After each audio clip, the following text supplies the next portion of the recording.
Hey-o, don't let me down, and sing with me. Free Julian Assange, free Julian Assange, free Julian Assange.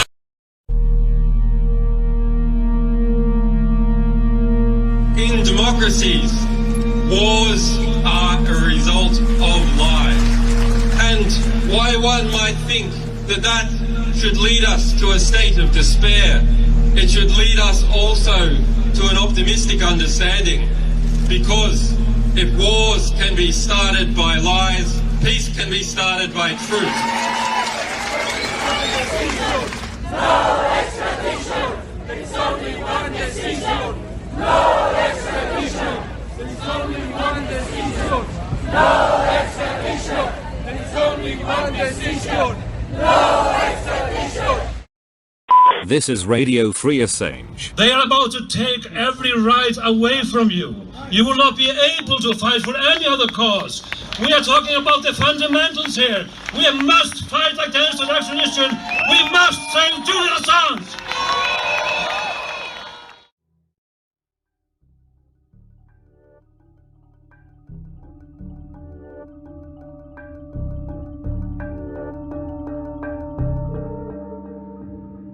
Every single, all the most powerful intelligence agencies in the world dedicating significant resources over the past 10 years to destroying its reputation. So it's at a stage now where it's actually you risk something to even defend him. So the facts are very hard to get out. But when you start looking into it, you see that actually this is not a fair trial at all. And from start to finish, it's been irregular. And it's actually a real stain on the British state and the British justice system that they won't live down. I mean, when Edward Snowden tweeted when Assange was grabbed from the embassy by British police, he said something along the lines of this will define Britain's attitude to the free press for generations, and it's true. I mean, that image will live in infamy. So we need to make sure Britain does not become a party to what would be one of the biggest nails in the coffin of the free press that the world has ever seen, maybe the biggest nail in the coffin. So, and for all the people that are watching who live in Britain, you live in the most important jurisdiction for any kind of activism on this topic, because if he goes to the US, he's got no chance. The real chance he has to avoid and his life.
wide are you going? Super wide?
I thought he blew himself up into something.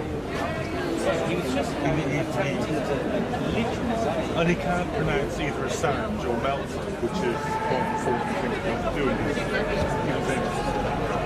charge, the Melton.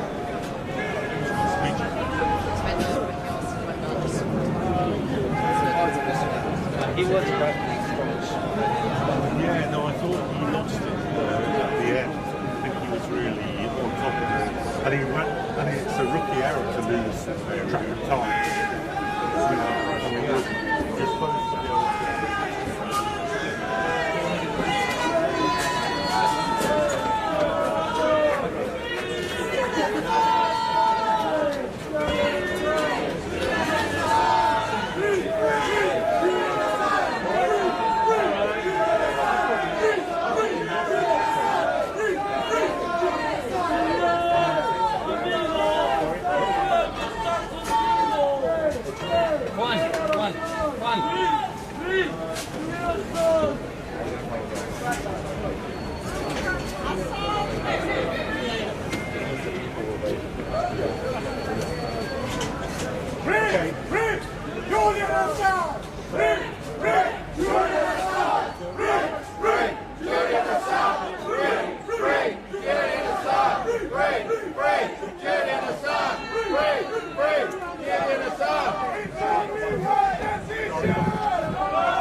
Okay, that brings us to the end then of the United States appeal against the decision of the Westminster Magistrates Court earlier this year not to extradite Julian Assange.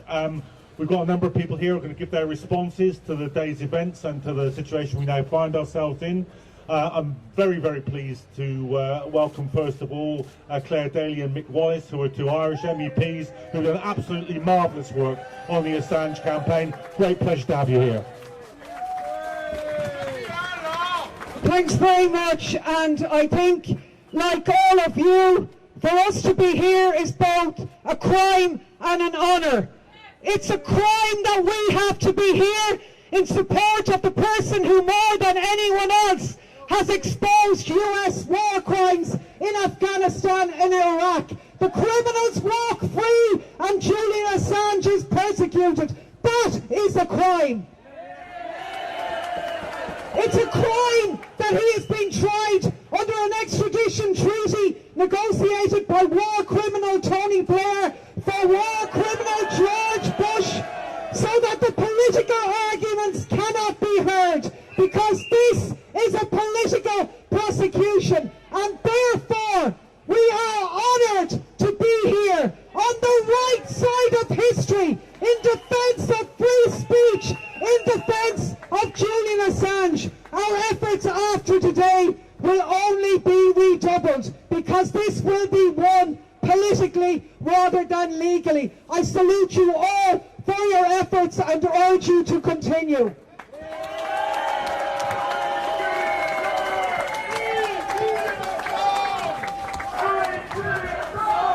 Much of the debate for the last 2 days was pretty boring. A lot of it was based around the idea that, oh, the US now are going to give assurances that Assange will be treated well if he goes to America. They have one of the worst prison systems on the planet. 25% of the world's prisoners are in the US, and it's privatized, and it's a horror scene.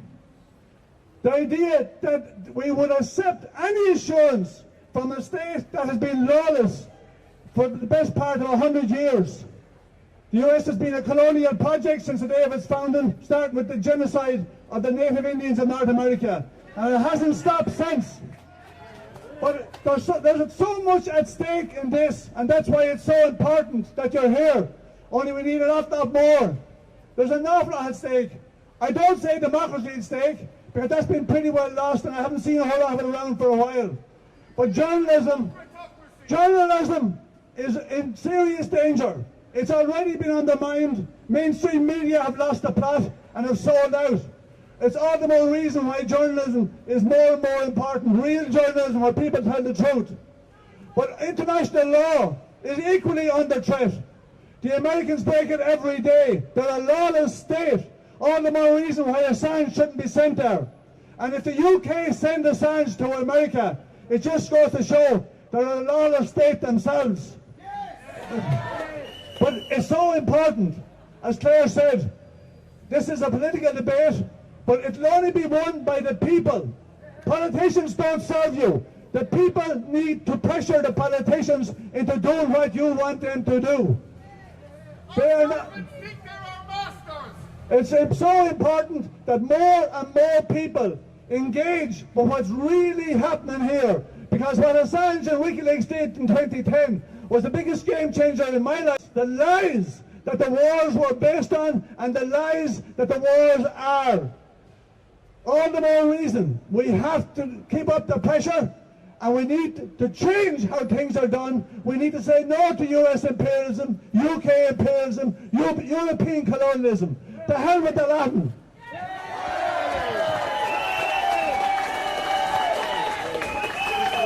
Thanks very much. And now I'd like to welcome Rebecca Vincent from Reporters Without Frontiers, who's been observing the whole of the trial and the whole of this appeal.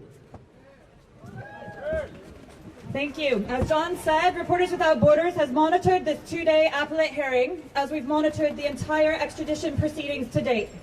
We are the only NGO that has managed to do this due to severe restrictions on observation imposed by the various courts involved. This has made it extraordinarily difficult for us to do our jobs. Nonetheless, we have fought for our right to be here, to bear witness to these proceedings and document our observations, because this case matters so immensely. What is happening to Julian Assange will have historical implications for journalism and press freedom internationally. If the United States is successful in extraditing Julian Assange, he will be the first publisher prosecuted under the Espionage Act, which lacks a public interest defense. That means anyone facing a similar case in the future would also be unable to defend themselves. What is on trial here is journalism. If Julian Assange is imprisoned for publishing information in the public interest, an alarming precedent will be set, and any publisher, any journalist, any source, anywhere in the world could find themselves in the same position. While this case is being brought by the United States, which should drop these charges immediately, the UK has certainly played its own indefensible part. It is worth recalling that this did not have to be a matter for the UK courts. In 2019, the government could have taken a decision. I just want to remind people that in the magistrate court, they had all the opportunity to actually voice such assurances. They did not. On the contrary, they went on the defense. They said for the prison system in the United States. They said that so-called special administrative measures, which basically equals solitary confinement, which equals torture, and for Julian in his condition, death. That the SAMs were not that bad at all. They also defended AGX Florence, Colorado, the most notorious prison in the United States, where Julian might end up in. They were defending that prison in a manner that was extraordinary. They were saying that Julian were prisoners in AGX Florence, they could have recreational activities. They could play bridge. What are they saying? That Julian would, in AGX Florence, been sitting down with El Chapo, with Timothy McVeigh, the Unabomber, and other homegrown terrorists, and play bridge. And they also said, and quote unquote, which the Julian's lawyers actually pointed out this afternoon, that they could have individual, well, recreational activity in their own cells. What does that mean? They are throwing people in cells and keeping them in there for 22 to 23 hours a day, only an hour outside the cell, in another cell with nothing in it. That's what waits Julian on the other side, on the Devil's Island, if he is extradited. That cannot happen. The judges here have only two choices. Basically uphold the decision not to extradite Julian Assange, or de facto give out a death sentence. That cannot happen. And we have to rely on all of you to make sure that in the weeks ahead, while these two judges are deliberating, that you make your voice heard, that you put pressure on your media, on your politician, everywhere, because this cannot happen. This must come to an end. Thank you.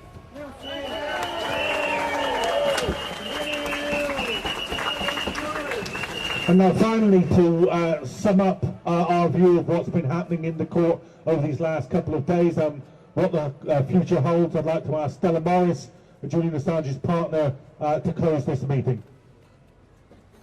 Hi everyone, can you hear me? If you can't hear me, put up your hand and I'll try to speak up. The US,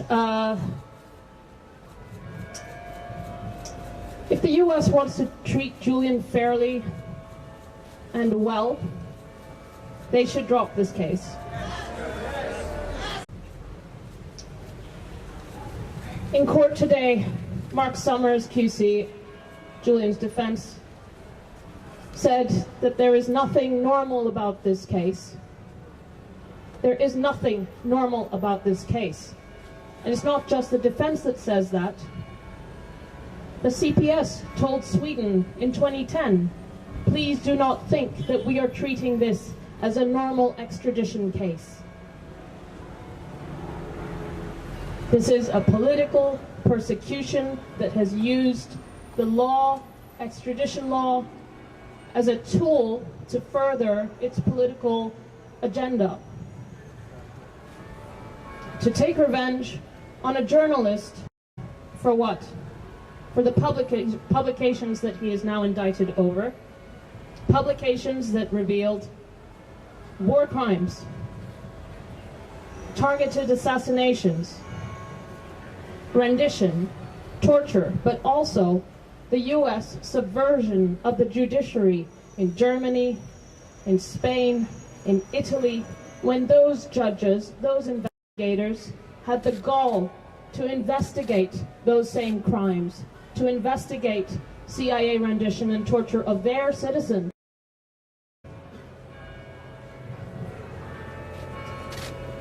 This US extradition case has been falling apart since the moment it started.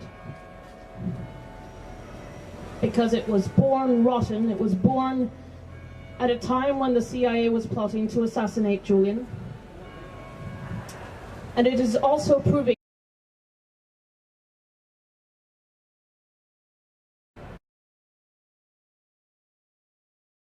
in the courts.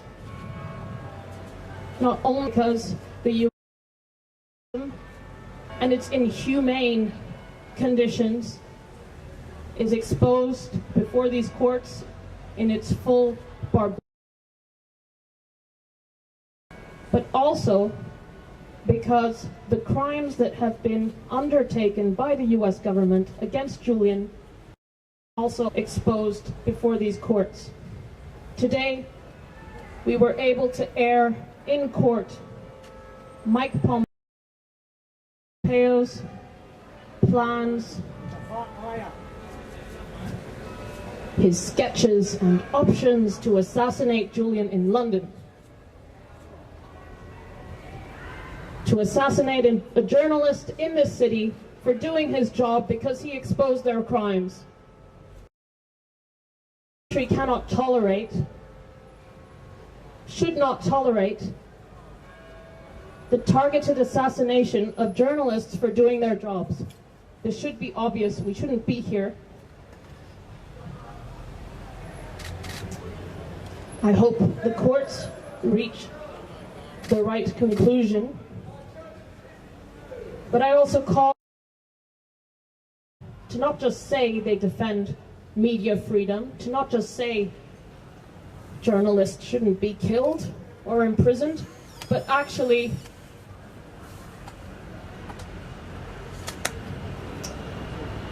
they should walk the walk, not just talk the talk.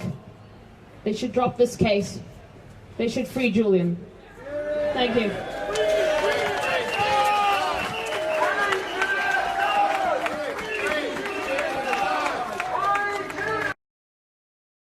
Thank you all for coming, and thank you to the journalists who've reported this. I'd just like to leave you with a couple of thoughts about how this has got to go forward now. I want to recall just a single moment in this afternoon's hearing when Julian first raised the question of the Yahoo story, that is, of the CIA plot to kidnap or assassinate Julian Assange. The judge leant forward and halted him for a moment and said, yes, I'm sure we know that the CIA is interested in this. And Mark Summers had to stop him and say, it's interested, it's about them plotting to kidnap and kill him. Now that judge must be one of the very few people in this city that doesn't know the facts of that plot or can't see for this. So if he can't see it now, it's up to every journalist, every citizen, every campaigner to make sure that as they think about their decision in this case, they do know about it, do understand it, do understand that this is a political trial, that in a political trial you can't assume that the people bringing the prosecution are acting in good faith when they give you assurances of good treatment for the very person whom they're seeking war crimes. That's not his attitude, and only public campaigning can change that now. Every court case is won 50% in court and 50% in the court of public opinion. We are still on our feet as the defenders of Julian Assange in the court of public opinion. Redouble your campaigning, redouble your load to the DEA website, use the tools there to make as much noise, as much fuss, as much publicity as you possibly can. This isn't over until Julian Assange is walking down the street a free man.